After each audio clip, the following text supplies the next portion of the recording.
porque o nosso querido voluntário maravilhoso, amado por toda a família Amores e Gente, chegou, Luiz Fernando Calduro, e ele vai conversar com a gente sobre esse programa tão lindo que é o Amores e Gente, que transforma famílias, que transforma a sociedade, um grupo de qualidade de vida, um grupo que te ensina a viver cada vez melhor.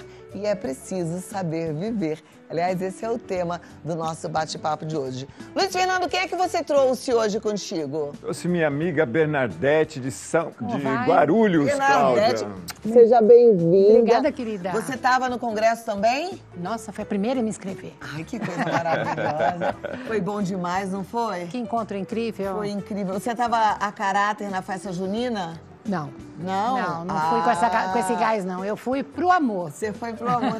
Eu fui até a caráter, Luiz Fernando também, a gente dançou um monte lá, a quadrilha, foi bom demais. A festa foi linda. Foi linda, né? Comemos canjica, né, Luiz Cláudia? Fernando, você chegou bem, meu amigo? Eu estava preocupada. Eu cheguei, com graças você. a Deus, porque no Amor Exigente tudo fica bem, porque a gente é encarregado pela Divina Majestade de ser bem-humorado. O ônibus quebrou na estrada. Tá, tadinho do Miguel Tortorelli. Abandonei Miguel lá na Barra Você Funda. abandonou? Porque ele atrás de um Uber e eu atrás de uma carona. Você ainda fez isso? Eu disse pro Miguel ontem, aliás, aprenda isso, hein?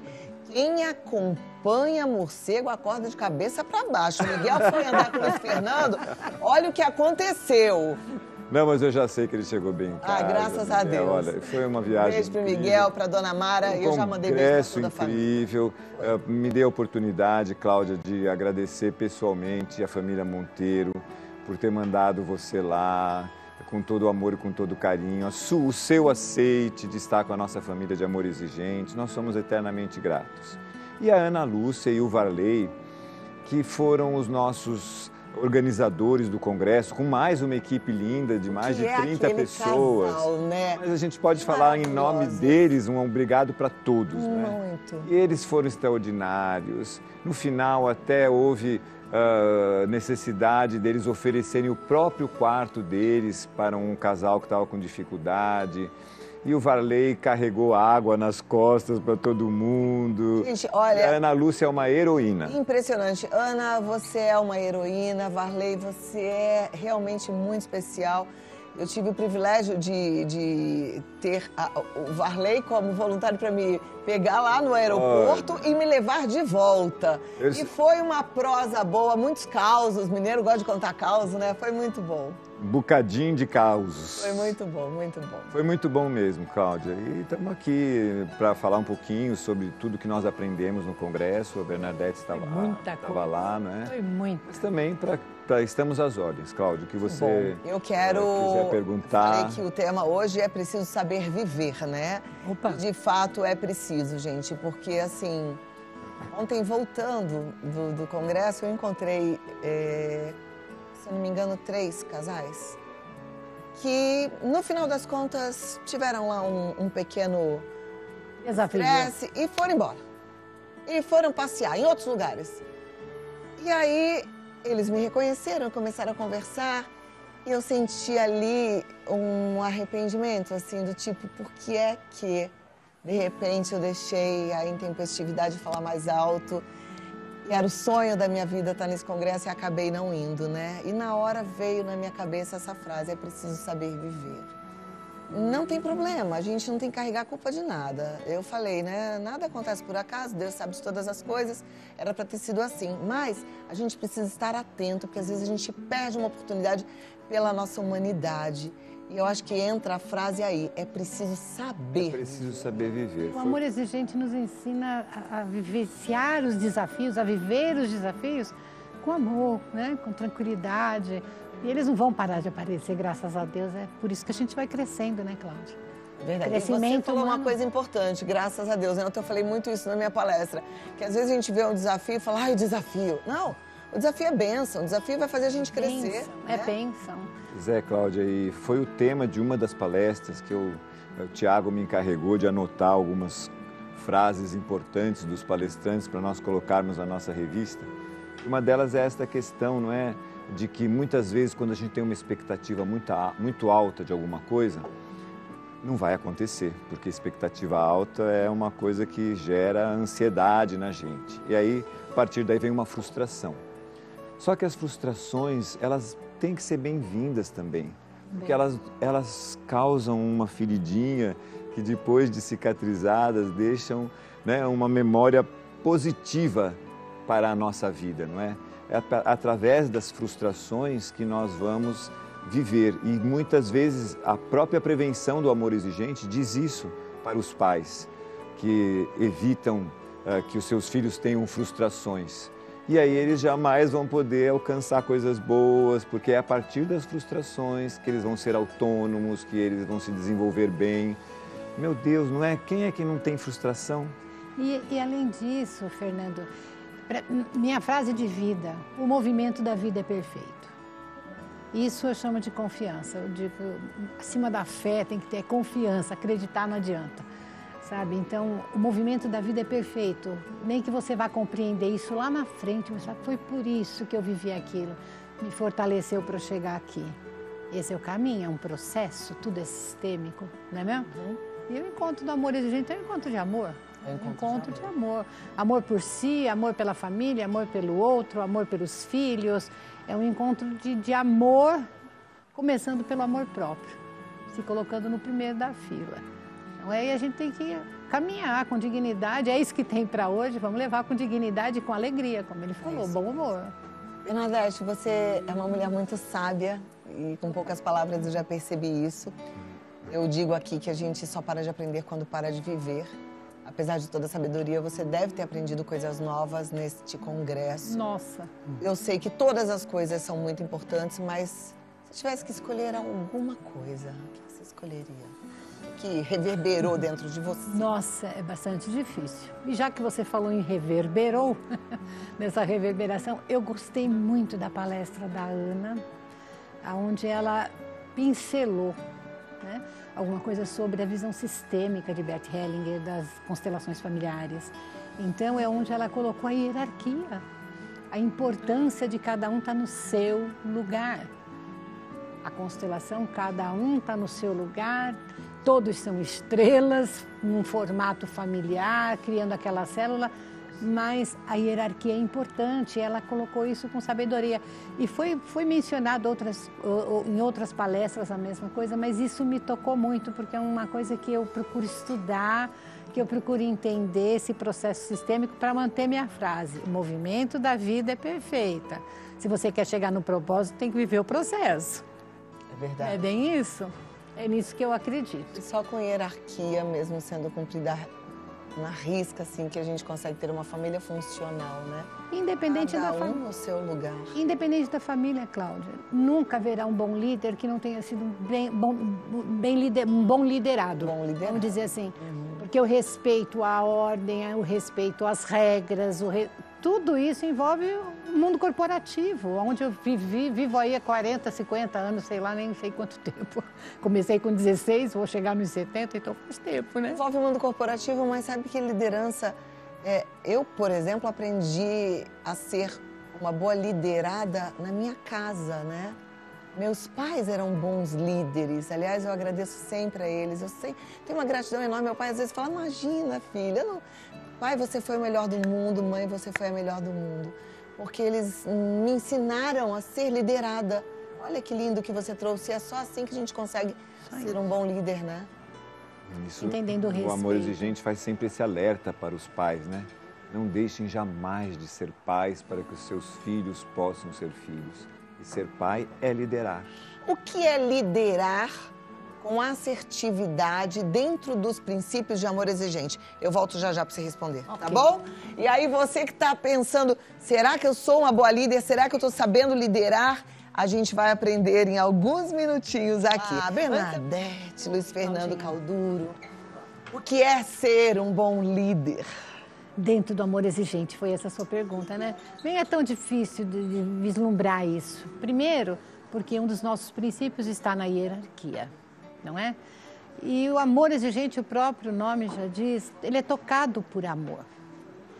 Então, toda situação dentro do amor exigente, essa liderança vai ser exercida com amor, com posicionamento dentro da hierarquia, não é verdade? com decisões, com atitudes assertivas, que é isso que a gente vai dentro dos princípios que o amor exigente tem. E tem uma coisa que é forte também, porque o amor exigente, ele é fundamentado dentro dos valores morais, éticos de Jesus. Não existe nada mais condutor para um bom resultado. Em cima disso tem os princípios de psicologia, que entra desenvolvendo atitude mental, não é? Tem os princípios sistêmicos, que está sempre lá reverberando. Então, eu acho que a liderança vem do exemplo, vem da tua prática pessoal. Eu, no meu trabalho, como comercial, né? Sempre fui comercial, eu usei um jargão, né? A frase do amor exigente no meu dia a dia, para ir educando aqui o inconsciente.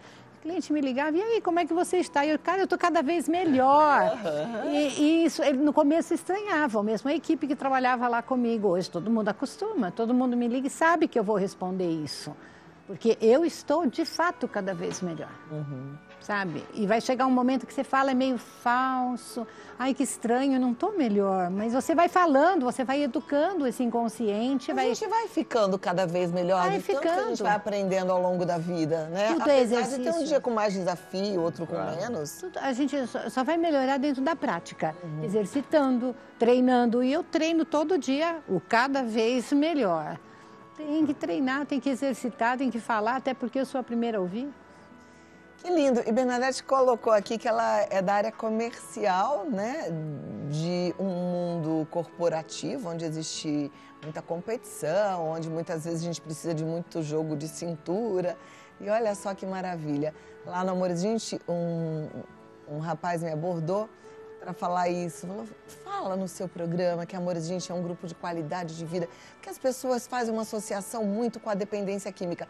Eu disse para ele, eu falo sempre, né? Porque todos os dias que eu estou aqui, eu falo, é um grupo de qualidade de vida, porque eu mesma fui buscar Amor Exigente, não como apresentadora, porque já tinha aqui o quadro, mas pessoalmente frequentar Amor Exigente para minha qualidade de vida. Graças a Deus eu não tinha nenhum problema com dependência química, nem na minha família, mas eu queria aprender a viver. E o Amor Exigente tem ensinado semana após semana. Cada encontro é terapêutico. É sempre não é uma terapia, mas é altamente terapêutica, né? Tem um momento que você chega, onde você está com as suas angústias, com os seus desafios. Quem não tem desafio na vida? Nos relacionamentos, a vida é feita de relacionamento. E eu, como audiência do seu programa, em outros dias que não estar aqui com você no quadro do Amor Exigente, eu percebo, Cláudia, o quanto você vive o amor exigente, o quanto você nos menciona através dos nossos lemas, das nossas... Porque a gente vai ficando tatuado, né, por um programa que a gente acredita tanto. E eu queria também dar uma respostinha a respeito da sua pergunta, a respeito da liderança, não é? E que também foi dito no Congresso, que a única forma de nós sermos bons líderes, bons educadores, é pelo nosso exemplo. Então, por isso que um membro, um voluntário, um participante do Amor Exigente se torna um líder também, porque ele se torna uma pessoa melhor, ele se torna uma pessoa mais verdadeira, mais assertiva, ele se torna uma pessoa mais fraterna, ele aprende a ser autoridade sem ser autoritário. Então, olha, é uma reconstrução, não é? Eu me sinto reconstruído a partir do Amor Exigente. E eu também, viu? E assim, eu vou falar para você, comentei isso, acho que você não tinha chegado ainda. Eu voltei revigorada. Eu voltei nova. Não tem como, né? Eu voltei... Um gás todo. Cláudia, uma coisa que eu estava falando pro meu marido... Você ver 1000 pessoas que são adoecidas porque têm na sua família membros com dependência química, infelizmente, na sua grande maioria dos nossos participantes, chega ao Amor Exigente pela dor. Alguns chegam por amor, para querer realmente fazer essa movimentação de ficar cada vez melhor. Mas você vê 1000 pessoas feridas, dançando quadrilha, Coisa mais linda brincando, dando risada.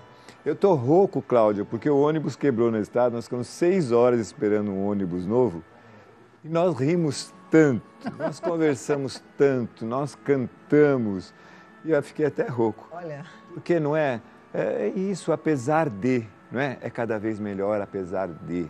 Então é realmente Eu fiquei também muito emocionado de ver aquela gente toda feliz, se abraçando, inclusive enfrentando as dificuldades lá de acomodação, porque, gente, cozinhar para 1000 pessoas... Foi uma loucura. Eu cozinho para um só, loucura. Que sou eu, já deixo eles queimar alguma treinaram rápido. Coisa. Nos 2 primeiros dias, no terceiro dia já estavam craques. Maravilhoso. Estava comentando com o Ricardo, que me chamou muita atenção, e o quanto o Amor Exigente ensina mesmo nessa questão da liderança. Ensina o líder a servir, né? Essa liderança de Jesus, que Jesus sempre foi um líder do serviço. Então, ele liderava, ele era autoridade servindo. E acho que eu posso falar isso, não pedi autorização, mas acho que não é segredo. Se for, me perdoa. Mas eu estava falando com o Varley na volta, ele me falando que ele é coronel, policial militar, né, aposentado, professor de direito, advogado. E ele estava lá, gente, ó, caixa aqui, caixa ali, puxa de lá e leva um no aeroporto e busca 2 horas de estrada. Ana Lúcia, no meio daquela tempestade toda, é policial civil, né? Encontrei um senhor que é juiz de direito e que estava ali também e bebendo daquela fonte de tanta sabedoria. Isso me marcou, sabe? Tantas outras pessoas, porque ali somos todos iguais, sedentos de amor, de aprendizado, de acolhimento, serenidade, força, fé. Não sabedoria. Eu vou voltar aqui já para a gente continuar. Muito obrigado. Se você tem alguma dúvida, que às vezes você tem, você fala, que negócio de amor exigente é esse? Pergunta. Luiz Fernando e Bernadette vão nos ajudar aqui com as respostas. Luiz Fernando. Estamos tricotando aqui. Tô vendo aqui, Bernadette. E você? Cadê? Vamos lá para as perguntas, né? Considerações finais. Se tiver alguma perguntinha na tela também é legal, porque a gente pode ir ajudando as pessoas de forma pontual. Vamos colocar? Sim. Meu filho nega que tem problema com álcool, mas bebe todo dia. O que eu posso fazer como mãe? Bernadette. É complicado, porque como mãe é se posicionar como mãe em primeiro lugar. Penso eu que ela deve se posicionar como mãe, não deixar que a coisa corra sem que eu me posicione, né? O que é se posicionar como mãe? Não perder o seu lugar de mãe, fazer com que a hierarquia seja respeitada em primeiro lugar. Provavelmente esse filho é adulto. Isso que eu ia falar, vai depender muito da idade. Uhum. Se ele for adulto, ele tem o poder de escolher, ele tem o direito de escolher a vida dele. A minha função como mãe é orientar, é passar a minha experiência, tudo que a gente aprende no amor exigente. Dali para frente, chega um ponto que você fala assim, olha, cada um tem seu livre-arbítrio, eu não posso morrer por ele. Eu tenho que vivi para ele, vivo com ele, amo, mas não aprovo o que você está fazendo. É uma posição. Luiz Fernando, o que ela pode fazer? Buscar informação, Cláudia. Porque quando ela diz que o meu filho nega, ela já está afirmando o primeiro momento da dependência química, que é a negação. Uhum. Então, eu continue preocupada. O que a Bernadette falou está certíssimo. Não deixe de viver a sua vida por causa disso. Fique bem.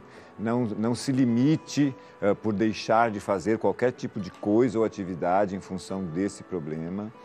Mas saiba que você precisa de ajuda, que você precisa de informação, que você precisa ver em que momento deste beber está e como você vai poder ajudar o seu filho. Vá para um grupo de amor exigente. A gente enlouquece. Uhum. A gente começa a fazer as coisas erradas, que é brigar, xingar, dizer que é bêbado, que é responsável. E aí cria aquela briga dentro de casa que, olha, nós sabemos como é que é, né?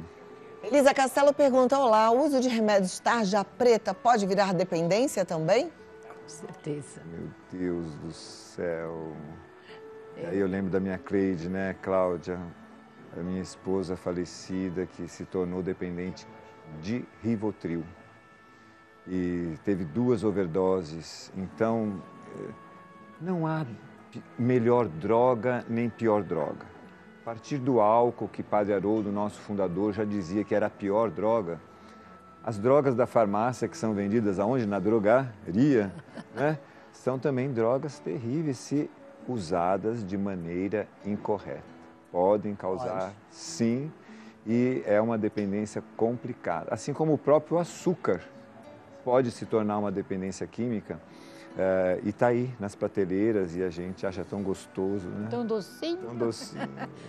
Tem que tomar cuidado. Obrigada pela pergunta, Elisa. E quando você usa um remédio tão forte, um medicamento tão forte, tem que buscar as alternativas, porque o desmamar disso depende da sua atividade. Se você tem atividade física, se você trabalha uma terapia, faz um yoga, uma meditação. O desmame de um medicamento como esse precisa ter o acompanhamento de um bom psiquiatra. Com certeza, Não fique sempre. sozinha. E vá para Amor Exigente. Com certeza. Lia Ferraz, como lidar com a culpa de não ter ajudado antes? Me sinto culpada por não ter ficado ao lado do meu irmão logo no começo do vício.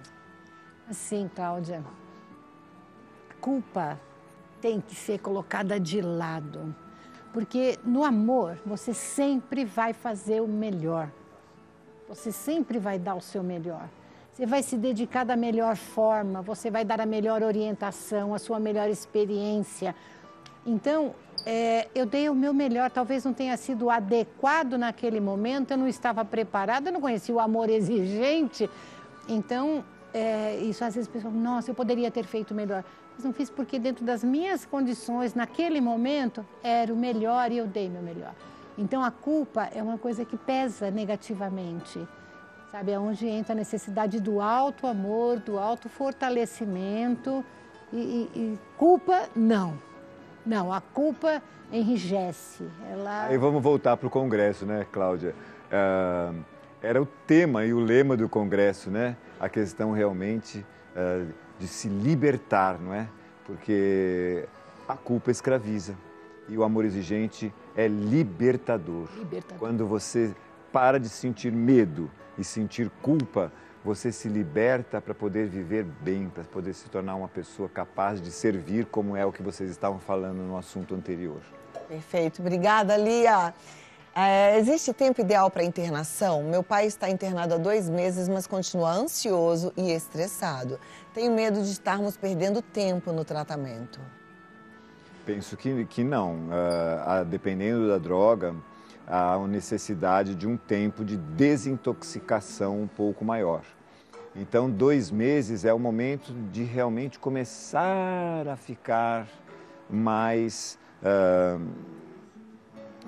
como é a palavra mesmo assim, mais livre da droga, né? Menos intoxicado, é o momento da desintoxicação. É onde dá maior ansiedade, né? Porém, se ele está num bom lugar, de repente ele pode até ser medicado para essa ansiedade e esse estresse neste momento de abstinência que ele pode estar vivendo.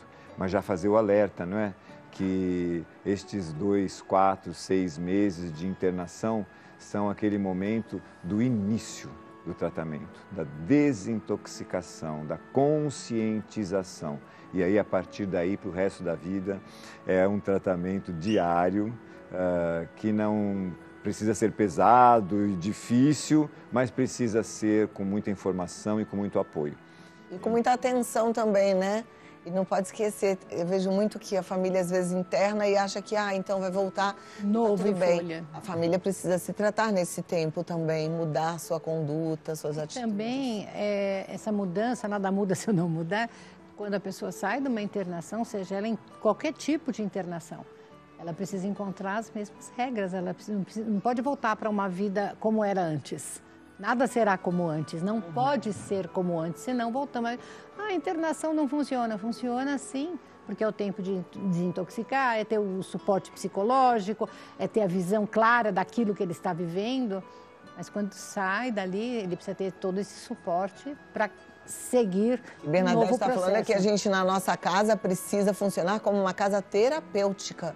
E por isso é que a família tem que se tratar, porque você vai aprender a colocar regras, vai aprender a descobrir seus limites e ser firme neles para se proteger, né? São várias regras, cada um vai ter os seus afazeres ali, enfim, sua casa tem que ser uma casa terapêutica. Marcos Nogueira, boa tarde. Eu fumo cigarro e bebo constantemente. Isso é um vício ou um hábito? Eu o convidaria a ele mesmo responder essa pergunta a partir de uma experiência. Fique 1 semana sem fumar e sem beber. Se você enfrentar essa semana bem, tranquilamente, pode ser um hábito. Mas se você ficar desesperado, se você entrar em abstinência, se você começar a brigar com todo mundo, morder o rabo do cachorro, é porque você está precisando de ajuda. E não há droga que possa não causar prejuízo, né? Nós sabemos que o cigarro, ele é uma droga muito terrível para os pulmões, para todo o organismo, né? Imaginar que eu perdi um amigo meu de câncer de bexiga por causa de tabaco. Dizer que, né, você acha que fica só aqui na boca, no esôfago, no pulmão? Não, né? Câncer de bexiga por causa de tabaco. Então é uma droga terrível. E o álcool é realmente uma droga muito... Ele está falando de duas drogas lícitas, né? Pois é. Assim como a outra telespectadora falou dos remédios de tarja preta. Lícitos e trazem tanto prejuízo. Olha, todas as coisas me são lícitas, mas nem todas me convêm, né? É isso aí. E se for vício ou hábito, o bom é que existe tratamento. E amor exigente. E amor exigente. Cecília Tavares pergunta, é verdade que quem usa droga tem problemas emocionais não resolvidos? Eu acredito nesse vazio, porque sempre que se procura uma droga, mesmo com relação ao cigarro, existe um vazio a ser preenchido. A gente fica procurando uma muleta, como na psicologia se fala, é a compensação. E é um bom começo. Eu acho que a maioria das pessoas começa por alguma busca, nem digo um vazio, mas uma busca que vai buscando apoio aqui, ali, não acha. Eu vi uma entrevista essa semana de um ator da Globo, não me lembro o nome, para você ter uma ideia de dimensão. E ele contando, ele foi fazer laboratório tal para representar o papel de uma pessoa usando substância. E chegou num ponto que ele achou que era melhor experimentar para ver como é que se sentia um drogado. E ele acabou com a vida dele, a carreira dele, porque nunca mais ele se desprendeu. Nunca mais. É um ator até bastante famoso, quem procurar no YouTube vai ver. Depois eu vou procurar, que desgraça. Então, existe um motivinho assim, mas não tem controle mais depois, né? Eu estou bom de contraperguntar, Cláudia. Quem é que não tem problema emocional? É isso que eu pensei. Quem é que não tem um vazio Olha na aqui, alma? Eu não uso drogas, nunca usei. Mas não é? Vira e mexe, a gente está ferido. Né? Uma dor. Aliás, esse congresso foi extraordinário porque foi falar, foi trabalhar tanto o primeiro princípio básico do amor exigente, que é você ir lá ver quem é aquela criança ferida que mora dentro de você, não é? Nos convidaram para mentalizar o nosso pai, a nossa mãe. Já pensou que é 1000 pessoas chorando porque veio aquele papai, aquela mamãe que muitas vezes já não mora mais aqui com a gente nesse planeta. E é a criança ferida que está lá dentro. E sim, se eu não cuidar desta criança, se eu não curar esta criança, eu serei propenso a me tornar um dependente emocional de alguém, um dependente químico de uma substância, um dependente de tudo. E com que facilidade, né, se acusa os pais pelo meu problema emocional? É muito fácil. E também a gente tem que entrar em contato com esse pai, com essa mãe, com essa nossa criança, mas compreendendo, como Bernadette falou, sem culpa, porque cada um só fez o seu melhor. Conciliação é o melhor caminho. É melhor. Mesmo que tiver alguma responsabilidade, perdoar. É isso. Perdão é o remédio para tudo nessa vida. Meus amores, muito obrigada. Bernadette, foi uma alegria te receber. Muito Bernadette obrigada. Machado, é voluntária de que grupo? Grupo Paz, Guarulhos. Guarulhos, um beijo forte para todos vocês. Luiz Fernando Calduro, muito obrigada mais uma vez. Agradeço, Cláudia. E o site é amoresexigentes.org.br. Você entra em contato através do 19 3252 2630, 19 3252 2630, ou o WhatsApp, que aí você fala lá com a Tininha no 19 2519 6555. E o Instagram, para você seguir Amor Exigente Oficial. O congresso terminou com a frase, é preciso saber viver. Cantamos a música, é preciso saber viver. Então vem conosco para aprender a viver com amor exigente. É preciso saber viver. Obrigada, meus amores. Até a próxima. Obrigada, querida. Obrigada.